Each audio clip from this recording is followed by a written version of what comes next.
Dans le monde d'aujourd'hui, on se fie énormément aux reviews qu'un restaurant peut avoir. Mais est-ce que ça existe des restaurants qui n'en ont pas? J'ai trouvé une dizaine de restaurants à Montréal qui n'avaient aucune review. Mais rapidement, j'ai réalisé à quel point ça allait être plus difficile que je l'aurais même imaginé. En creusant un peu plus, j'ai réalisé que la majorité des endroits étaient fermés depuis plusieurs années.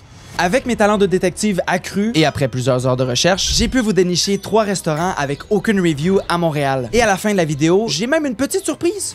40 minutes de voiture plus tard, on arrive à notre première destination, le restaurant Parkview. Mais évidemment, tout s'est pas passé comme prévu.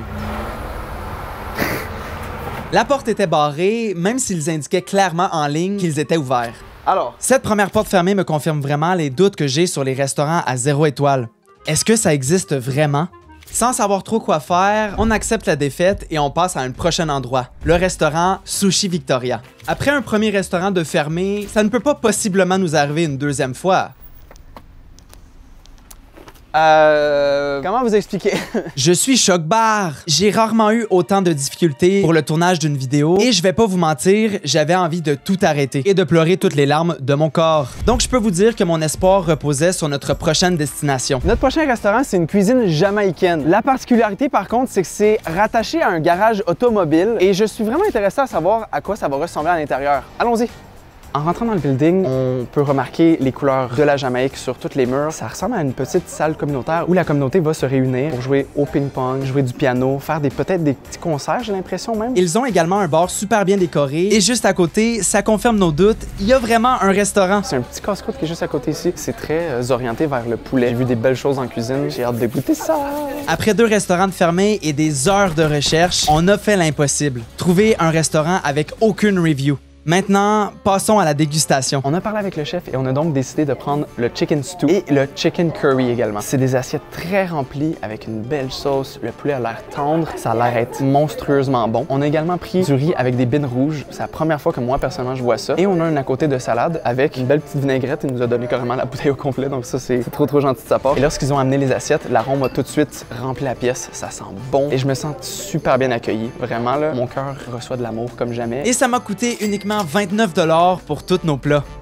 Mais n'oubliez pas, avec ces premières impressions qui m'ont l'air incroyables, on est quand même dans un restaurant qui n'a aucune review sur Google. Quelque chose qui arrive très rarement de nos jours. Je dois donc m'attendre au meilleur ou au pire. Commençons par le chicken stew. J'ai jamais vu du poulet qui s'effiloche aussi bien. Regarde ça, aucun effort. Ça va être une dinguerie, ça, je pense. La team, c'est un des meilleurs poulets que j'ai mangé de ma vie. Je dis ça genre vraiment dans toutes les vidéos, mais comme je te jure sur ma vie. Genre, de base, le poulet, c'est pas ma viande préférée, mais celui-ci, il est tendre. Tu peux l'enlever de l'os sans effort. La sauce, elle est riche. Elle est un petit peu épicée, mais juste pour dire que ça donne la saveur. J'arrive pas à l'associer à quelque chose que j'ai déjà goûté. C'est des saveurs inconnues pour moi. C'est vraiment une claque dans la gueule, je vais pas vous mentir. Premier degré, j'ai juste envie d'arrêter de filmer puis manger. J'ai l'impression que c'est comme ma mère, mon père qui a fait ça. C'est chaleureux, c'est...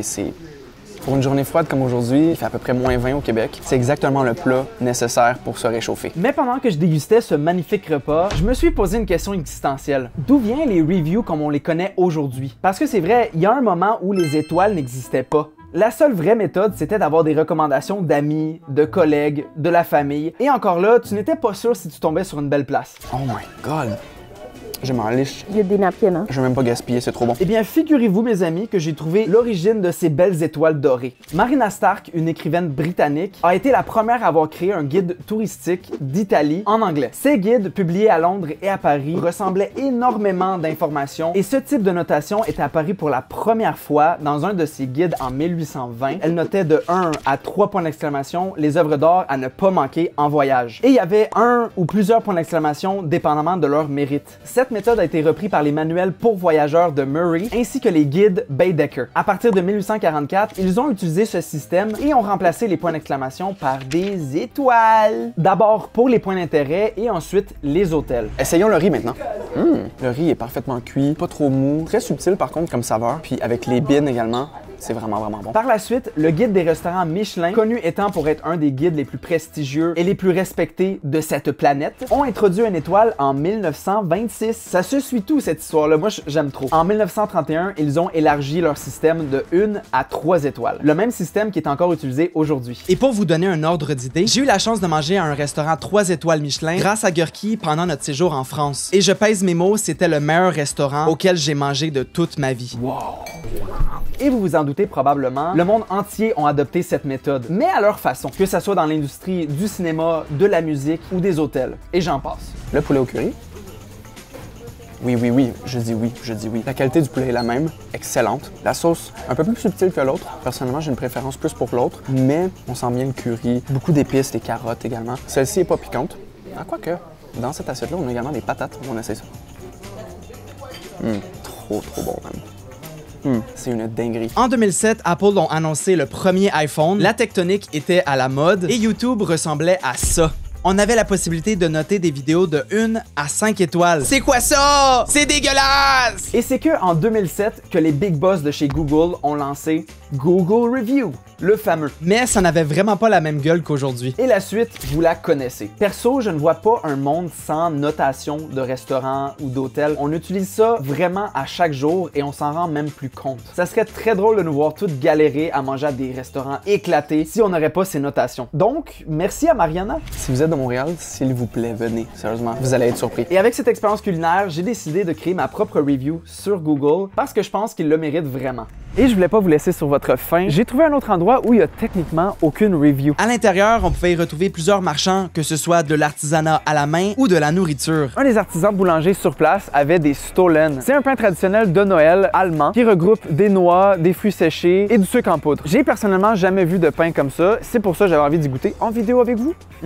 Okay. Quelque chose qui m'a choqué tout de suite, c'est le goût des cerises. Un peu mariachi, pas mariachi, c'est avec le petit sucre en poudre par-dessus, c'est trop bon. Les petites noix aussi, très riche. Le pain est un peu plus dense aussi que je pensais, mais c'est vraiment excellent. Quelque chose que je connais un petit peu plus qui est purement québécois, c'est les petits cornets au sucre à la crème. C'est assez populaire au Québec et on peut en retrouver un peu partout dans les épiceries. Des bons comme des mauvais, vraiment. Éclaté au sol. Mais celui-ci m'a vraiment tapé à l'œil parce que c'est du beurre d'érable et du sucre d'érable juste en dessous. C'est très bizarre hein, quand tu y penses ça. Genre, tu montres ça à quelqu'un, t'es comme, tiens, mon ref, c'est à toi. Tu te dis, ouais, nice, thanks. Mais en vrai, c'est une dinguerie. Oh, ok, attends. Je vais être une bébête à stock après, hein. Tu le sais, ça. C'était bon, par contre, ça, premier degré. Wow, je pars trop vite. Oh, le sucre! Très riche, évidemment. Beaucoup de très sucré. On avait la texture du cornet avec le beurre d'érable qui était un peu plus granuleux et le sucre d'érable avait une texture un peu plus différente, un peu plus comme une tartinade. C'était franchement délicieux. Si vous avez jamais mangé ces petits cônes-là, vraiment, je vous le conseille. Amusez-vous. J'ai également une spécialité qui me tient vraiment à cœur, les tequeños. C'est un peu comme un bâtonnet de fromage vénézuélien, mais avec une pâte complètement différente. 1000 fois mieux, 1000 fois meilleure, 1000 fois genre plus bonne. C'est une pâte un peu spéciale parce qu'elle est vraiment enroulée un peu en spirale alentour du bâtonnet de fromage. Buen provecho! C'est vraiment un de mes trucs préférés, premier degré. Genre, c'est trop bon. J'en ai tiré une très belle leçon. Même dans un monde où on est bombardé de reviews, ça vaut la peine de se poser et de faire notre propre avis.